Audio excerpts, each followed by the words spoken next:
తూర్పుగోదావరి జిల్లా రాజానగరం నియోజకవర్గ ఉమ్మడి ఎమ్మెల్యే అభ్యర్థి బత్తుల బలరామకృష్ణ నామినేషన్ పత్రాలను ఆర్డీఓ రాజానగరం నియోజకవర్గ రిటర్నింగ్ అధికారి అందజేశారు. ఇక రెండవ సెట్ నామినేషన్ పత్రాలు ఆయన భార్య భక్తుల వెంకటలక్ష్మి ఎన్నికల అధికారికి అందజేశారు. నామినేషన్ ప్రక్రియ కార్యక్రమంలో రాజానగరం తెలుగుదేశం ఇన్ఛార్జ్ బొడ్డు వెంకటరమణ చౌదరి ఆయనతో పాటు కొంతమంది ఉమ్మడి నాయకులు పాల్గొన్నారు. ఆయన మీడియాతో మాట్లాడుతూ బలరామకృష్ణ మాట్లాడుతూ ఉమ్మడి ఎమ్మెల్యే అభ్యర్థి అయిన నాకు గ్లాసు గుర్తుకి ఓటు వేసి అత్యధిక మెజార్టీతో గెలిపించాలన్నారు. ఇక నేను విజయం సాధించిన రైతులకు సాగునీరు, నిరుద్యోగులకు ఉద్యోగాలు, మహిళలకు రక్షణ, ఉపాధి కోసం కుటీర పరిశ్రమల ప్రజలకు సంక్షేమ అభివృద్ధి పెంపొందించి చేస్తామని ఆయన అన్నారు.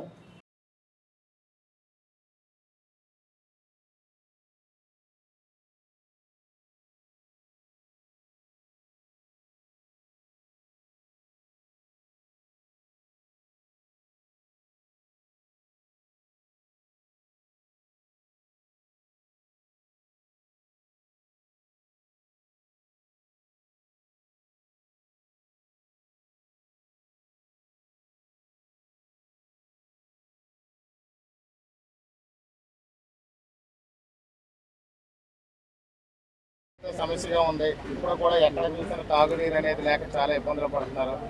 అదేవిధంగా ఉద్యోగ ఉపాధి అనేది లేక చాలామంది యువత అంతా కూడా ఖాళీగా ఉండిపోయారు. అలాగే ముందు ఇక్కడ రాగానే ఖచ్చితంగా మాత్రం రైతు నానబెట్టినటువంటి అంశంగా పెట్టుకున్నాం. అలాగే ఇక్కడ సాగునీరు కాలువలు ఏదైతే ఉన్నాయో అలాగే బురద కాలువలు కూడా ఉంటున్నాయి.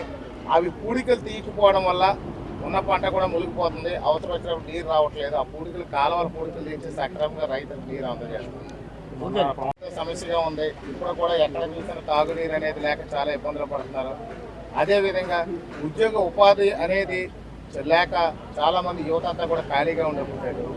అలాగే ముందు ఇక్కడ రాగానే ఖచ్చితంగా మాత్రం రైతు నానబెట్టినటువంటి అంశంగా పెట్టుకున్నాం. అలాగే ఇక్కడ సాగునీరు కాలువలు ఏదైతే ఉన్నాయో అలాగే బురద కాలువలు కూడా ఉంటున్నాయి. అవి పూడికలు తీయకపోవడం వల్ల ఉన్న పంట కూడా మునిగిపోతుంది. అవసరం వచ్చినప్పుడు నీరు రావట్లేదు. ఆ పూడికలు కాలువల పూడికలు తీసి సక్రమంగా రైతులకు నీరు అందజేస్తుంది. జనసేన, తెలుగుదేశం, బీజేపీ ఉమ్మడి ఎన్నికల గుర్తు గాజు గ్లాస్ గుర్తుపై ఓటు వేసి అఖండ మెజారిటీతో మిమ్మల్ని అందరినీ కూడా గెలిపించాలని కోరుతున్నాను. మీరు గెలిపించిన తర్వాత రాజానగరం నియోజకవర్గంలో రైతును రాజును చేసే విధంగా ప్రణాళికలు సిద్ధం చేశాం.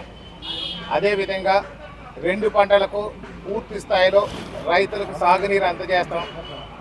రాజానగరం నియోజకవర్గంలో సుమారు 18 కిలోమీటర్లు గోదావరి పక్కన ఉన్నప్పటికీ కూడా నీరు లేక గొంతెట్టిపోతున్నటువంటి విషయాలు చాలా ఉన్నాయి. దానికోసం గతంలో మేము ధర్నా కూడా చేశాము. ఈరోజు అది ఎఫ్ఐఆర్లో కూడా మాకు తెలిసింది. ఈ యొక్క దీంట్లో నామినేషన్ పత్రంలో కూడా ఎఫిడవిట్లో కూడా అది మెన్షన్ చేయడం జరిగింది. కానీ మా మీద ఎఫ్ఐఆర్ అయింది, కేసు అయింది, కానీ ఇప్పటికీ కూడా తాగునీరు ఇవ్వలేదు. ఖచ్చితంగా ప్రతి గ్రామంలో ప్రతి ఇంటికి కూడా గోదావరి జలాలతో తాగునీరు అందజేస్తామని చెప్పి తెలియజేస్తున్నాను. మహిళలకు కూడా ఈ యొక్క రక్షణ, ఉపాధి అనేది కుటీర పరిశ్రమల ద్వారా మంచి ఉపాధిని కూడా ఏర్పాటు చేస్తాం. పథకాలన్నీ ఉన్నవి కొనసాగిస్తేనే ఇంకా మెరుగైన విధానంతో పథకాలు అనేది సక్రమంగా మేము అందజేస్తాం. ఈ యొక్క రాజానగరం నియోజకవర్గంలో ఉద్యోగ ఉపాధి అవకాశాలు కల్పించి యువతని ఒక మంచి బంగారు భవిష్యత్తుకి ఒక మార్గాన్ని చూపిస్తాము. ఆ నియోజకవర్గ నేతలు